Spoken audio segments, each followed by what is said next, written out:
My fabulous chemistry faithful video number 3, organic chemistry. Let's dig into basically the basics, the properties of carbon, what's going on. So you do need to understand that carbon forms 4 covalent bonds. This leads to this crazy diversity, especially what's in the little picture right here with chains, side chains, and rings. And it also makes what's called network solids.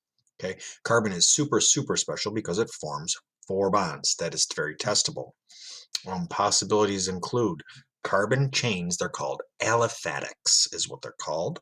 I've never seen that word tested, but that's what they're called. So carbon chain is called an aliphatic. Carbon rings are called aromatics. Okay, and then carbon branches and non-carbon functional groups all exist, and there's also network solids. So this is allowing for hundreds of billions of possibilities, all because carbon makes 4 bonds. Super, super special. So now some rules for carbon chemistry. Um, when you draw these things, every carbon must have 4 bonds. And remember when we did bonding back in the day, we did a bond by a dashed line. So each C has to have 4 dashes around it. Not always north, south, east, west, because there's things called double bonds and triple bonds. Okay, but they have to have 4, each one. Carbons are the central atoms, and in this case, they're going to form the backbone. So if you see over in the picture, I see propane and butane, and they're highlighted in blue. That's where the carbon backbone is, even in the ene where there's a double bond. Okay. All the covalent bonding rules apply. So they are sharing electrons. They have low boiling points, right? They have low melting points. All those things that we did from bonding are true. And then this system is very robust. We can draw the molecule from the name or name the molecule from the structure. The prefix is always going to tell us the number of carbons, and we have a reference table, P, to tell us the prefixes. Okay. The root tells us the bonding. Now, I call this the root because I really just don't know what other way to do it, but that's the ane, the ene, and the ein. We would like to call that a suffix, but I don't call it a suffix. I call it the root because when we get into functional groups, we're going to have different actual suffixes, okay, that I will apply to that root. So I'm going to call the ane, the ene, and the ein the root, okay, just to try to keep our English pieces right. Okay, and this tells us what the bonding is between the carbons. And then all deviations from this basic structure have some notation to help us decipher. So in other words, if I have a double bond, I can tell you which carbon has the double bond by giving it an address and number them. Okay. Properties of organic compounds. Again, all the covalent bonding rules apply. So for covalent bonding, they're semi-soluble.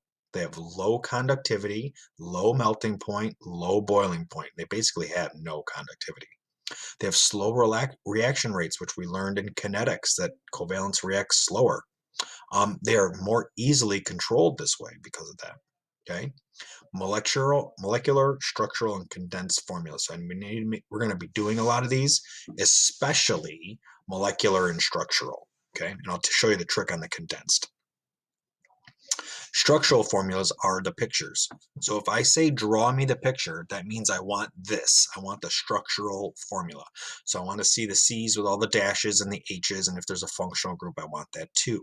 Now, we haven't gotten into those yet, and we haven't gotten into how to do that yet, but just trust me, these are the pictures, drawing the C's and the H's with the bonds. This shows me the number of atoms, the number of bonds, and their arrangement in space, who's on the left, who's on the right, who's next, kind of thing. So this structural formula shows me a ton of information. The molecular formula doesn't show me quite as much. The molecular formula just shows me the number of each atom. Okay, so there's the molecular formula for glucose, butane, and octane. We will stick in the butane and octane realm. We will not get into things like glucose in this unit. This just shows me the number of each atom specifically. Okay, notice how it shows me less stuff. Then the condensed formula is kind of neat. The condensed formula is kind of a hybrid. That's this top piece here. So notice it doesn't say C6. I see 1, 2, 3, 4, 5, 6 carbons. It doesn't say C6 like the other one did. Okay, it just says it says C3. Notice it's all nice and color coded. So around that first C, I have 3 H's. And around the second C that's yellow, I have two H's, and notice the purple H's are there. And then the third C, which is green, I have one H. And then on the fourth C, I have one H. And then on the fifth C, I have two H's. This is called the condensed formula. And I only bring this up because this is going to be how table R works as far as when it gives us an example, it will give it to us in the condensed formula. And that's really the only way we see it. But I want you to know that you can go from the condensed formula to the drawn structural formula very easy. And then if it gives you the name, it can help you see and help you figure out how to use the naming structure for that particular molecule or kind of molecule. So this gives me the number of atoms and the arrangement. It doesn't show me the bonds, but if I draw it out, I can almost figure those out, but it doesn't give it to me directly. Okay. Micro macro molecules. This is, oh, nice picture of DNA, and notice it has rings in the carbons and with nitrogens, and then all sorts of other things happen. Myoglobin, hemoglobin's in our blood, right? Certain enzymes. These are all just cool pictures of these super, super, super large macromolecules. This is a special carbon molecule called a buckyball, is its nickname. It can form this almost this spherical piece, and these things are super, super strong. And we can hide elements inside or plug elements in certain carbons and make it so they can attach and form big chains of these guys. But this is what's called a buckyball. And with that, we're done. Some little notes on what I just did on the macro, micro, but that's not the piece I'm most concerned about. It's all just the regular properties from there on out, because now we're going to get started in the real deal. All right. So